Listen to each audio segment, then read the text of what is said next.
क्या है? ये तो कांग्रेस की देन थी कि गांव गांव में उन्होंने स्कूलें खोला, गांव गांव में जाके उन्होंने कॉलेजेस खोला।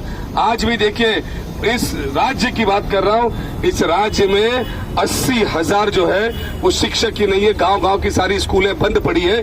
गांव की सारी स्कूलों के अंदर 80% में बिजली खत्म नहीं है, बिल नहीं भरा है सरकार ने। और उस तरीके से लाड़की बहन के नाम पे जो पैसे देने का काम किया, चुनाव में वोट चाहिए था, पुरुषों को देने का काम किया, अधिकारियों को देने का काम किया।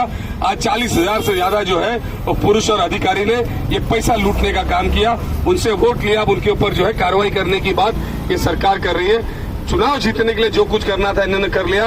अब देश को बचाना होगा, हम सबको आके जो है कंधे से कंधा मिला के लड़ना पड़ेगा।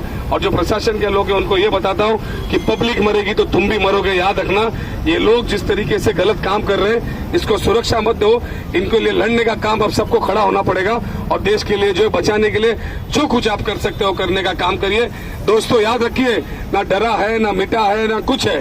कांग्रेस की वो इतिहास रही है कि जवाहरलाल नेहरू जी जो 15-15 साल जेल में रहे, महात्मा गांधी कई साल जेल में रहे, सारे नेताएं कभी जेल से चले नहीं थे। ये वो लोग हैं जो आज सरकार में बैठे हैं, जो अंग्रेजों की दलाली करते थे, उनके जूते उठाते थे।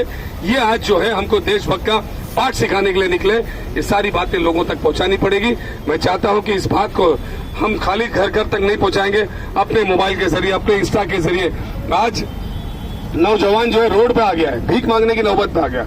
उन्होंने अपनी, कोई लोगों ने अपनी पार्टी बनाई तो उनका इंस्टा बंद कर दिया, उनका फेसबुक बंद कर दिया। कॉकरोच, एक जज, एक सिटिंग जज उस कुर्सी पे पहुंचने के बाद ये नौजवान जिसकी वजह से देश चलता है उनको कॉकरोच कहने का काम करता है। शर्म आनी चाहिए कि ये बच्चे ही हैं जो देश का भविष्य, यही बच्चे देश चलाएंगे। तुम आके देश नहीं चलाओगे। जब तुमने अपनी वकीली शुरू की थी तुमको कोई खड़ा भी नहीं करता था। यही तरीके केस का के आप वहां पहुंचे हो, तो आपको अपनी पहली पदवी भूलना नहीं चाहिए, ये मैं कहना चाहता हूं और अपनी बात को विराम करता हूं। धन्यवाद।